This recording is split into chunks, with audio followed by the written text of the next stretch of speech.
Ambon zona merah, warga diminta takbir dan sholat Idul Fitri di rumah.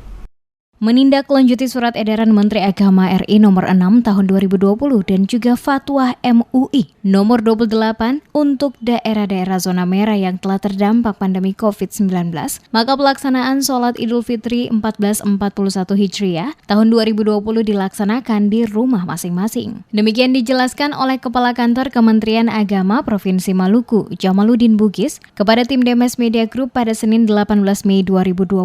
Jamaluddin mengatakan warga Muslim yang tempat tinggalnya masuk dalam zona merah terdampak COVID-19 diperkirakan tidak dapat menjalankan sholat Idul Fitri dan takbiran. Hal ini mengacu pada surat edaran Menteri Agama RI serta fatwa Majelis Ulama Indonesia atau MUI. Dijelaskannya, untuk daerah terpapar dan masuk dalam zona merah sesuai dengan yang ditetapkan oleh pemerintah, maka pelaksanaan sholat Idul Fitri dilaksanakan pada rumah masing-masing. Bugis mengatakan sholat yang dilakukan di rumah masing-masing pada zona merah terdampak COVID-19 bukan berarti Kanwil Kementerian Agama Provinsi Maluku melarang untuk melaksanakan sholat Idul Fitri. Tetapi langkah himbauan ini disampaikan guna memutus mata rantai penyebaran virus COVID-19 di tengah-tengah masyarakat. Masyarakat terutama umat Islam di Kota Ambon diminta untuk dapat memahami kondisi saat ini, sehingga nantinya pelaksanaan malam takbir dan sholat Idul Fitri dapat melaksanakan di rumah masing-masing. Ketetapan larangan melakukan sholat Id dan takbiran yang dikeluarkan pada 18 Mei 2020 dari Kementerian Agama RI dan MUI dan Kakanwil Agama Maluku bersama tim gugus tugas percepatan penanggulangan COVID-19 telah membentuk 4 tim untuk turun langsung melakukan sosialisasi selama 3 hari ke depan di 74 masjid yang ada di Kota Ambon.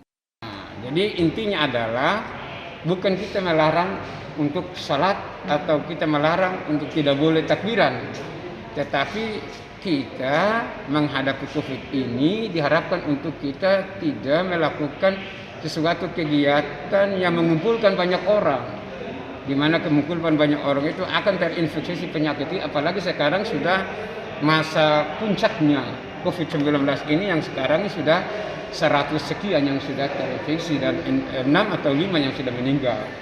Nah, oleh karena itu saya berpikir bahwa fatwa MUI ini menjadi rujukan bagi pemerintah, bagi Kementerian Agama, dari seluruh masyarakat umat agama khusus umat Islam untuk kita mentaati agar membawa keselamatan bagi diri kita, keluarga, lingkungan masyarakat, bangsa dan negara kita. Seperti diberitakan sebelumnya, Menteri Agama Fahrul Razi menerbitkan surat edaran terkait panduan ibadah Ramadan dan Idul Fitri 1 Syawal 1441 Hijriah di tengah pandemi wabah corona. Razi menilai umat Islam diperkirakan akan menjalani ibadah puasa dalam suasana berbeda tahun ini, seiring terjadinya pandemi wabah virus corona. Surat edaran ini dimaksudkan untuk memberikan panduan beribadah yang sejalan dengan syariat Islam, sekaligus mencegah, mengurangi penyebaran, dan melindungi pegawai serta masyarakat Muslim di Indonesia dari resiko COVID-19.